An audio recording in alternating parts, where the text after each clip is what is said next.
Use of the birth control pill has skyrocketed since 1960, all the way until today, where over 20% of women are on the birth control pill and 40% of college girls are on the birth control pill. But there's a little known fact that might be important to you. 100% of all people are drinking the birth control pill. Want some more information? Let me explain. So when a woman is using the birth control pill, only around 10% of the actual pill is absorbed, similar to like vitamins. The other 90% of the pill is lost when she pees. You might be able to tell where this is going. When a toilet is flushed and goes into the sewer system, the water needs to go through a bunch of purification steps before it can be used for drinking and shower water. And the filtration systems are very good in the US, except the filtration system is not good enough to filter out the chemicals in the birth control pill. So every time you drink from the tap or taken a shower, unless you have a well, and so God bless you, you are drinking birth control pills or letting birth control pill run all over your body, including your testicles. And why is that a problem? Well, this has been shown to massively reduce testosterone. Drinking birth control. This is already contributing to the huge problem of men's low testosterone levels and high infertility. 10% of the total male population under the age of 45 are infertile, and some studies say 20% of men under the age of 25 are infertile. Let's just stop and think about that. If you have 5 friends, one of them won't be able to have children. They did a study on fish population where they put endocrine disruptors into the environment for just the first generation of fish. Somewhere in the range of 10% of the male fish were infertile. When they had kids, it went up to 20%, and then their kids 40%, and then 80%, and then they went extinct in 5 generations. The endocrine disruptors were only in the environment for the first generation, but the effects kept snowballing, doubling each generation. Testosterone is at an all-time low too. We have about 1/3 as much testosterone as we did 50 years ago, and the rate is not slowing. Testosterone levels are dropping by 1% every single year. After 20 years, that's a 19% drop. The new generation would have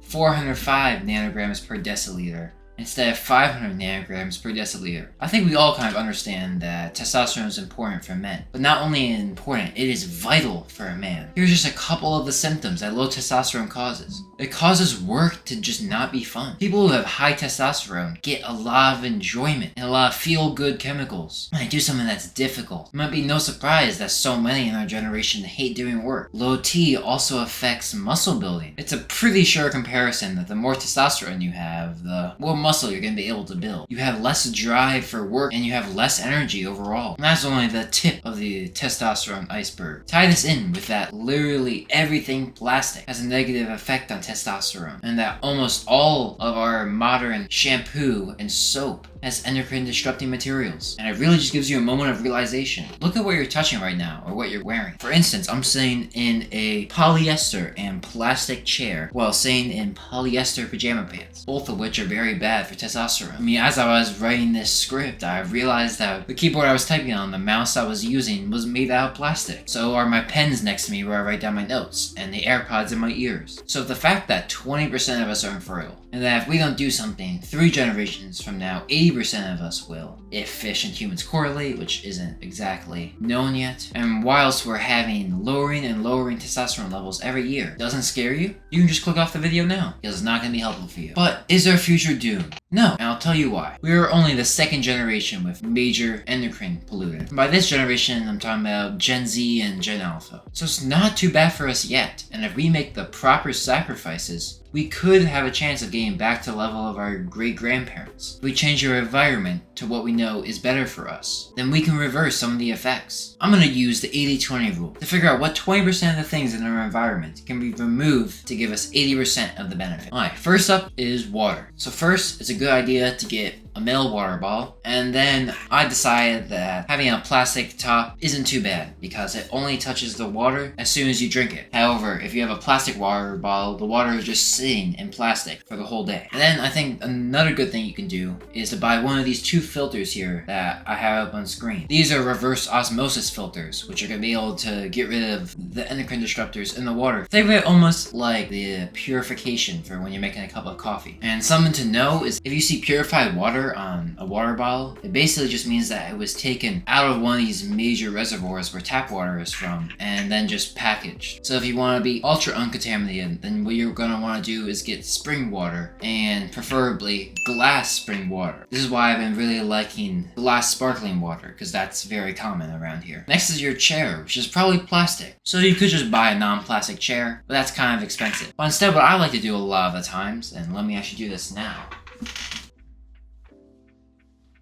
is put down a 100% cotton towel under me so I have a barrier between the plastic and my body. Next might be one of the more important ones, which is clothes. Focus on getting clothes that are 90 or 95% cotton or more. You can usually just find these by looking up cotton clothes on Google. You don't gotta go to any fancy websites for this. They're available in Target and Walmart. I'd probably say the ranking of what you should focus on first is underwear, for obvious reasons, shirt, as that touches a lot of your body, including your nipples, and perhaps endocrine disruptors could be a huge factor in gynecomastia. Next would be pants, then overshirt, and then lastly socks. Alright, and this one is a biggie, and it's your phone. The radiation and heat from your phone is killing your balls. When your phone's in your front pocket, it's very close to your balls and it's warming them up. And it is better to have them in like a front pocket on cargo pants or in your back pocket, but it's still gonna leak into you for the most part. And since no one's gonna go anywhere without their phone, there's two things you can really do. The first is to put your phone in airplane mode, which reduces a lot of radiation. And if you want to be more extreme, you can just power it completely off. And second is to bring like a string backpack with you, or if you have like a girlfriend or something, like ask her to hold it in like her purse. Or if you have a friend who just really doesn't care about his nuts, then just let him toast his nuts with your phone. It's gonna take a while to get used to it, but since I still go to school, what I've been really taking advantage of is the side pocket in my backpack. And over time, I've just gotten used to not putting my phone in my pocket as often. Instead, just place it in the side of my pocket right here. Now, instead of having my phone in my pocket for like 10 to 12 hours a day, maybe I have it in my pocket for like 2 or 3. Just still way too much, and I really gotta decrease that number. But baby steps is what you gotta take for this type of stuff. Next is your toilet seat, which, I mean, I don't really know if anyone's gonna do it, but you sit on your toilet for a lot of the time,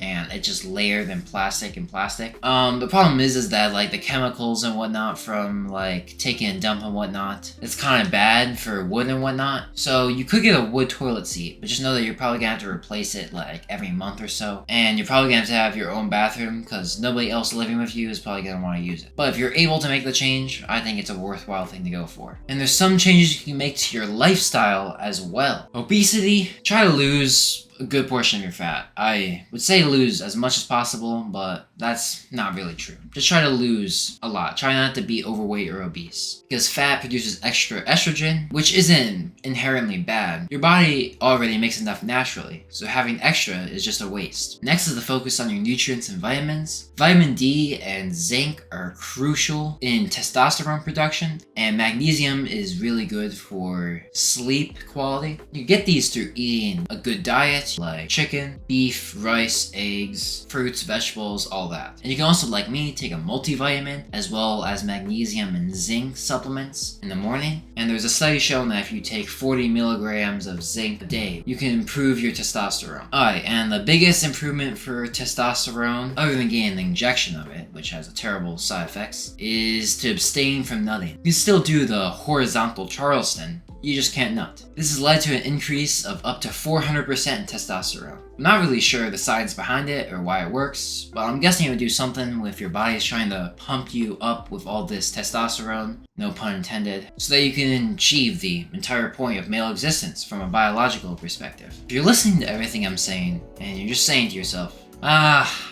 can just make those changes later, just think about how the sooner you start is better, but it's also selfish to think this way. You're doing this for your future children. The thing that really got me learning about this infertility crisis was that if I took an apathetic approach to this whole crisis, it would cause my future sons and daughters double the pain. So don't wait and start making change today by buying the course in this. Just joking. Now don't forget to put in the work, put in the hour, and think better. Now make sure to drink only sparkling water from now on.